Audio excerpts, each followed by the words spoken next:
this big painting of 1993 entitled Zen Cloud, we see below the painting how Lau renders clouds. It's not exactly copies of clouds, but his rendition of clouds. Some clouds are dark, some clouds are bright, and if you look closely, there are details above them which are very subtle.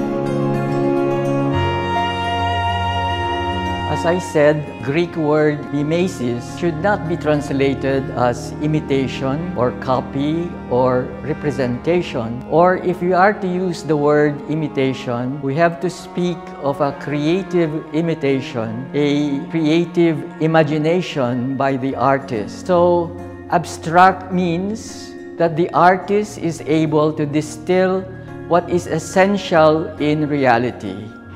And perhaps this famous quotation from The Little Prince, Antoine de Saint-Exupéry, may help. One can only see rightly with the heart.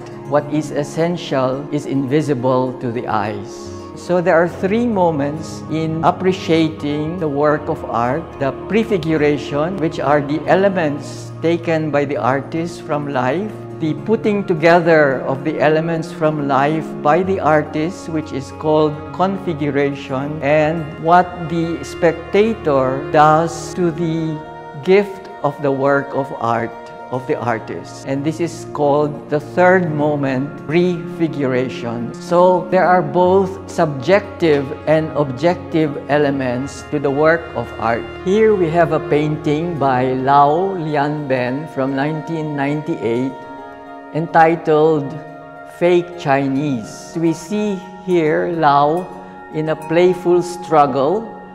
It seems like he is doing Chinese characters, but he's actually enjoying himself playing with the text. So the work of art can be considered a text. In other words, a kind of writing by the artist wherein he uses lines, colors, and textures as text. Because the text, as text, has an autonomy, and the work of art also has an autonomy.